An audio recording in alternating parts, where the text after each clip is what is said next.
Sanctus, Sanctus, Sanctus Dominus Deus Sabaoth. Bapak, Ibu, dan saudara-saudariku yang terkasih dalam Tuhan kita Yesus Kristus, salam sejahtera untuk kita semua. Berkat Allah yang Maha Kuasa senantiasa menyertai kita. Hari Minggu tanggal 12 Maret tahun 2023 adalah hari Minggu Prapaskah ketiga. Marilah kita mendengarkan dan merenungkan bacaan-bacaan kitab suci. Bacaan pertama dari kitab Keluaran bab 17 ayat 3 sampai 7. Hauslah bangsa itu akan air di sana. Bersungut-sungutlah bangsa itu kepada Musa dan berkata, "Mengapa pula engkau memimpin kami keluar dari Mesir untuk membunuh kami, anak-anak kami dan ternak kami dengan kehausan?" Lalu berseru-serulah Musa kepada Tuhan, katanya, "Apakah yang akan kulakukan kepada bangsa ini? Sebentar lagi mereka akan melempari aku dengan batu." Berfirmanlah Tuhan kepada Musa, "Berjalanlah di depan bangsa itu, dan bawalah beserta engkau beberapa orang dari antara para tua-tua Israel. Bawalah juga di tanganmu tongkatmu yang kau pakai memukul sungai Nil dan pergilah. Maka aku akan berdiri di sana di depanmu, di atas gunung batu di Horeb. Haruslah kau pukul gunung batu itu, dan dari dalamnya akan keluar air, sehingga bangsa itu dapat minum." Demikianlah diperbuat Musa di depan mata tua-tua Israel. Dinamailah tempat itu Musa dan Meriba, oleh karena orang Israel telah bertengkar dan oleh karena mereka telah mencobai Tuhan dengan mengatakan, "Adakah Tuhan di tengah-tengah kita atau tidak?" Demikianlah sabda Tuhan. Syukur kepada Allah.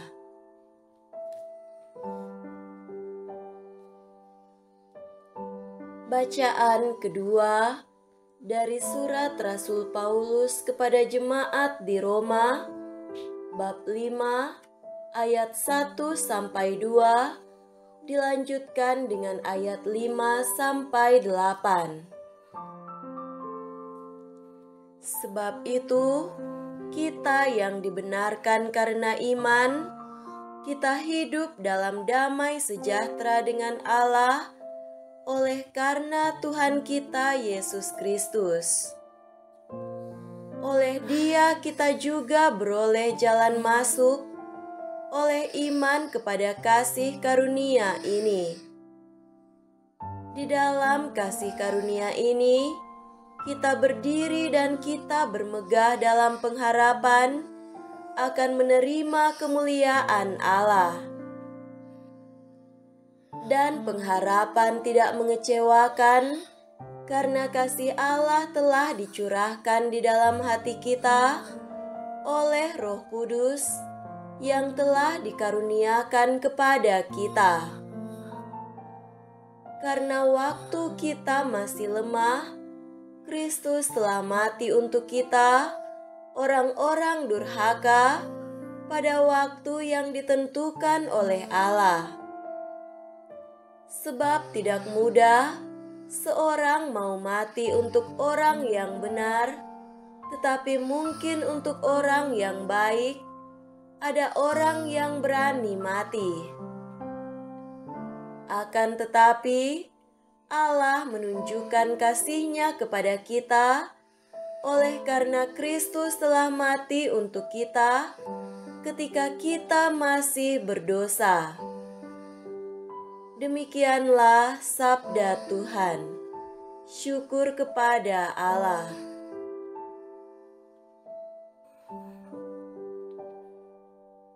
Semoga Tuhan beserta kita sekarang dan selama-lamanya.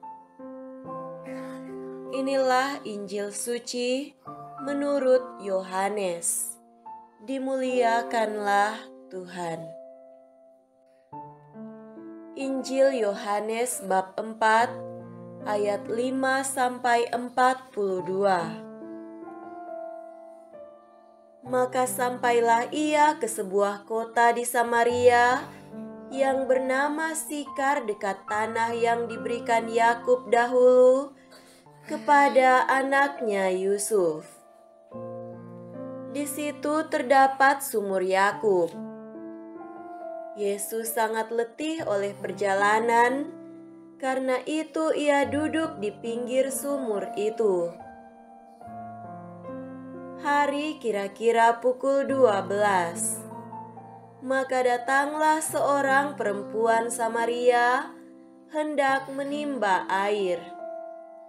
Kata Yesus kepadanya, "Berilah aku minum."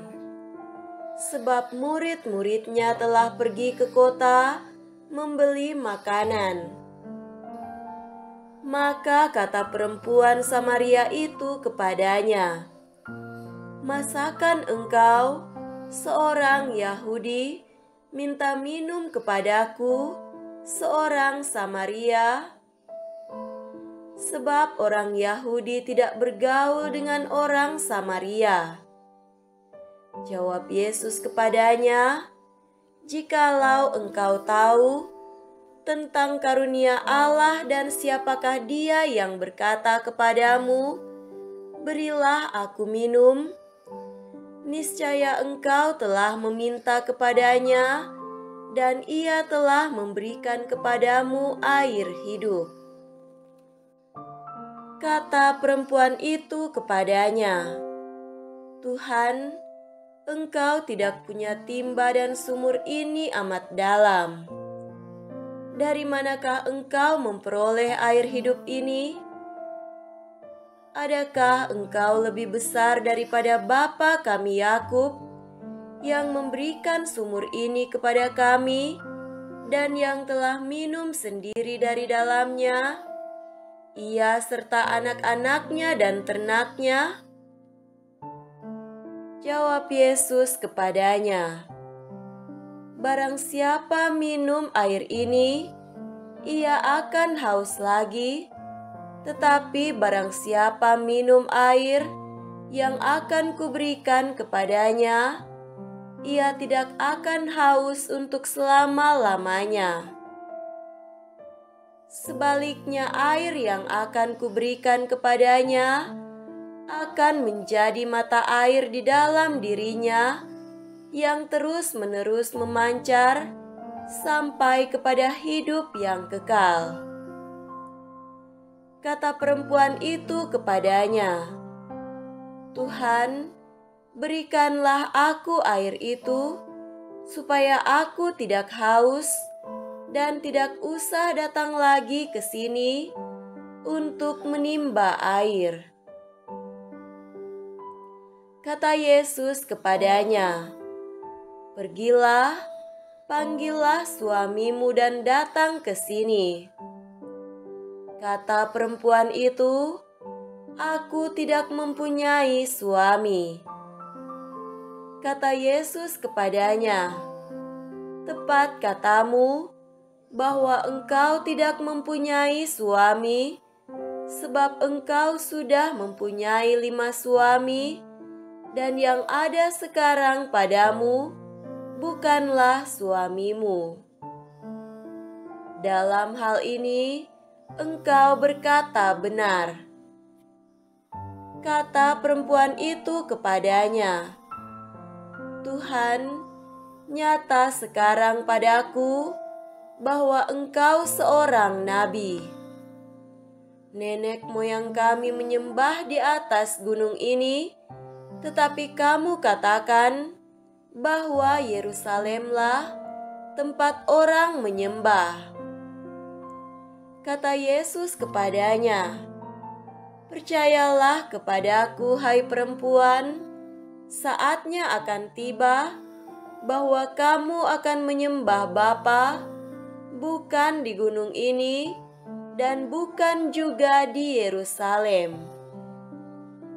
Kamu menyembah apa yang tidak kamu kenal, kami menyembah apa yang kami kenal, sebab keselamatan datang dari bangsa Yahudi. Tetapi saatnya akan datang, dan sudah tiba sekarang, bahwa penyembah-penyembah benar akan menyembah Bapa dalam roh dan kebenaran. Sebab Bapa menghendaki penyembah-penyembah demikian. Allah itu roh, dan barang siapa menyembah Dia, harus menyembahnya dalam roh dan kebenaran."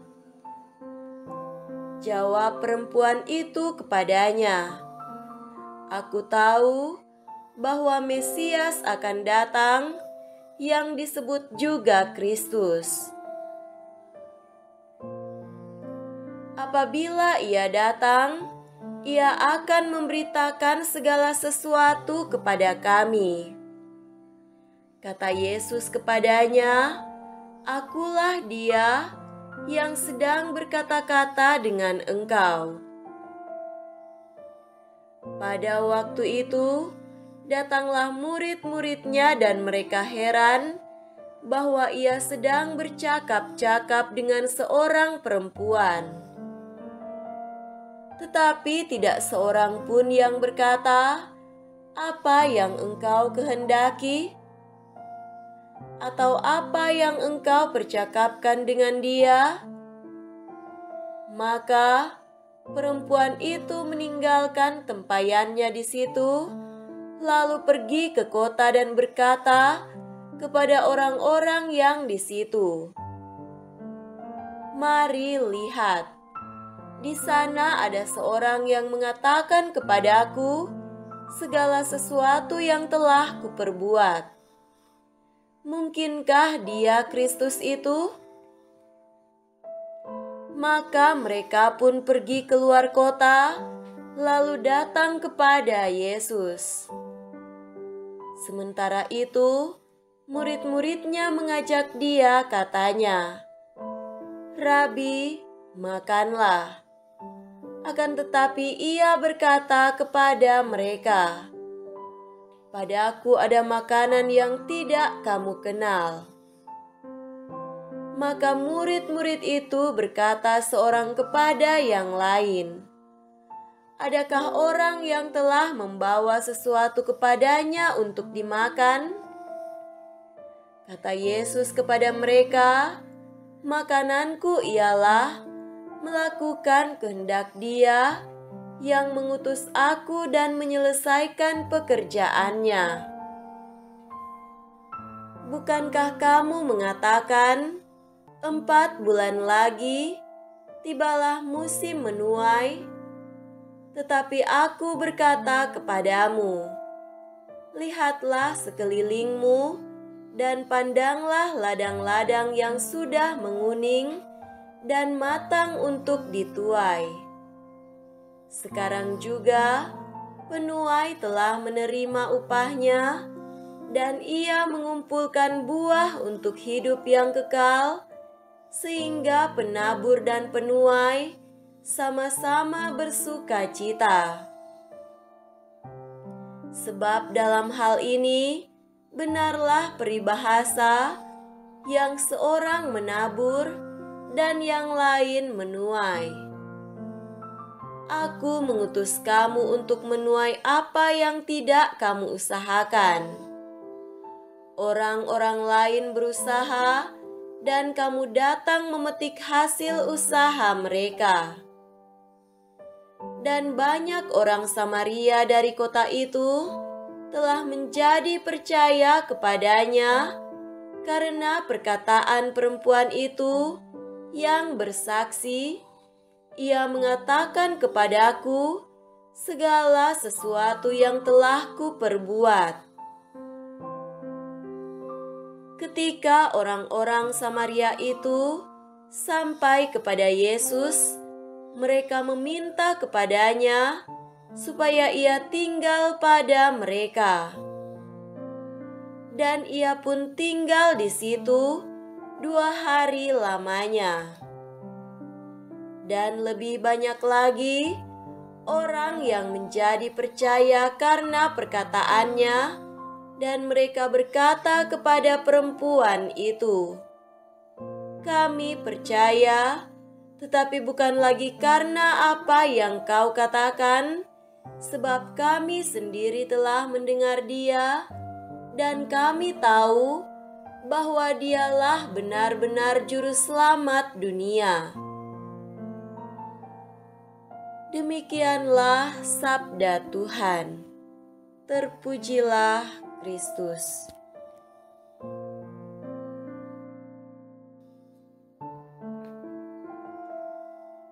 Saudara-saudariku yang terkasih dalam Tuhan kita Yesus Kristus, tema renungan kita pada hari ini adalah air kehidupan bagi segala bangsa. Pada hari ini kita berada pada pekan ketiga masa Prapaskah tahun A menurut liturgi gereja. Bacaan-bacaan tahun A masa Prapaskah adalah bacaan-bacaan yang berbicara tentang tahap-tahap pembaptisan. Bacaan-bacaan tahun B berbicara tentang dimensi kristosentris, hidup yang berpusat pada Kristus, sedangkan bacaan-bacaan pada tahun C lebih ke arah pertobatan. Pada minggu ini, kita berada pada tahun A, minggu ketiga, yang berporos pada ciptaan baru berkat sakramen pembaptisan. Karena itu, bacaan-bacaan pada hari Minggu ini berbicara tentang air yang sedikit banyak menunjuk pada pembaptisan sebagai awal hidup baru dalam Allah. Bacaan pertama hari ini menceritakan kepada kita tentang Musa dan orang Israel yang mendapati diri mereka kekurangan air dan mereka menjadi kehausan, hampir sampai mati, dan mereka menggerutu melawan Musa. Meskipun Tuhan telah melakukan begitu banyak keajaiban dan mujizat untuk membebaskan mereka dari perbudakan dan penindasan di Mesir, namun mereka masih ragu setiap kali mereka dihadapkan pada kesulitan seperti kehausan yang digambarkan dalam cerita itu. Dalam keraguan itu, simpelnya mereka berkata, "Apakah Tuhan masih bersama kita atau tidak? Apakah Tuhan masih memimpin kita atau tidak? Apakah Tuhan masih menjaga dan melindungi kita? Apa Tuhan itu ada atau tidak?" Dalam kesusahan yang mendalam, Musa datang kepada Tuhan dan berseru kepada Tuhan tentang apa yang harus dilakukan dengan orang-orang ini, karena sedikit lagi mereka akan melemparinya dengan batu. Lalu Tuhan melakukan mujizat melalui Musa. Secara ajaib, air menyembur keluar dari batu, mengalir keluar untuk diminum. Tempat itu disebut Masa dan Meribah karena orang Israel telah bertengkar dan mencobai Tuhan Allah mereka. Secara ajaib, air keluar dari batu, melambangkan pemenuhan dahaga orang Israel yang haus, dan mereka bisa memulai hidup baru dan kelam kepada terang, dari sikap menggerutu kepada sikap bersyukur, dari sikap yang ragu akan Tuhan menuju kepada kepastian iman. Itulah awal hidup baru di dalam Tuhan. Allah selalu hadir, bukan terutama untuk memenuhi segala keinginan kita, tetapi untuk memperkuat kita menghadapi setiap tantangan. Saudara-saudariku terkasih, tema air juga tampil dalam bacaan Injil hari ini. Penginjil Yohanes mengisahkan secara panjang lebar tentang kisah Yesus di sumur Yakub. Hal ini terjadi pada saat Yesus dan para murid tengah dalam perjalanan dari Yudea menuju Galilea. Mereka singgah di Samaria dalam keadaan lapar dan haus, dan sementara para murid membeli makanan, Yesus menunggu di sumur Yakub. Kita ingat bahwa Samaria dikenal sebagai bangsa setengah kafir karena pernah berada di bawah kekuasaan Asyur yang mengirim banyak orang Yahudi ke pembuangan pada tahun 712 sebelum Masehi, sehingga tercampurlah bangsa mereka dengan bangsa kafir. Tak mengherankan bahwa orang Yahudi memandang mereka sebagai kafir, walaupun mereka menerima 5 hukum Taurat dan mempunyai pusat peribadatan di Gunung Gerizim, tetapi juga menghormati dewa-dewa Asyur. Sejak zaman Esra dan Nehemia, pada saat pembangunan Bait Allah, sekembalinya dari pembuangan Babilonia, kerenggangan mulai terjadi sampai seterusnya pada zaman Yesus. Mereka menjadi dua bangsa yang bermusuhan.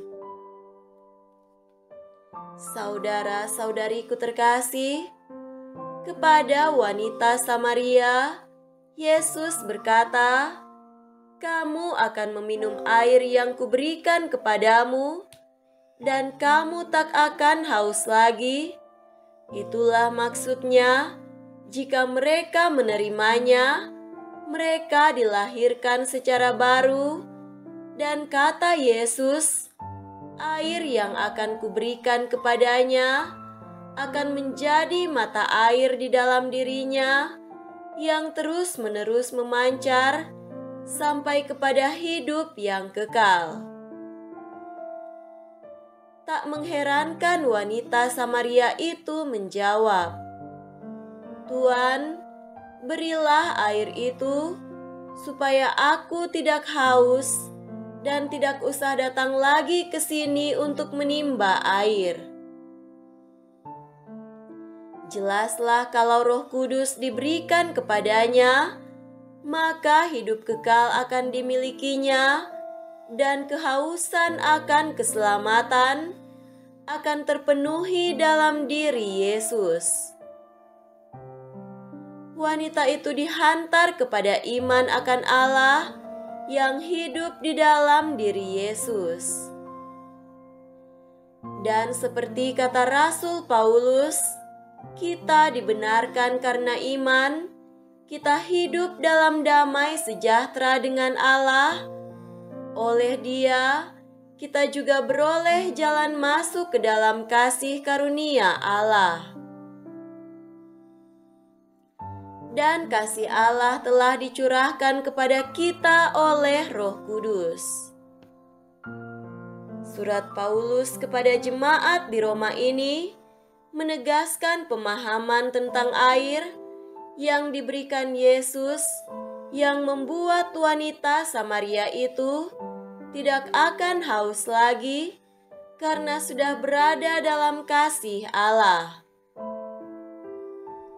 Nyatalah kehausan di sini bukanlah dalam arti lahiriah, haus akan air untuk diminum, tetapi haus akan keselamatan yang berasal dari Allah. Semoga kita semua pun masuk dalam aliran yang sama dengan wanita Samaria. Kita rindu akan air hidup yang diberikan Yesus dan membiarkan diri kita beroleh kasih karunia yang membuat kita mengalami damai sejahtera dalam menyembah Bapa dalam roh dan kebenaran. Semoga demikian. Amin.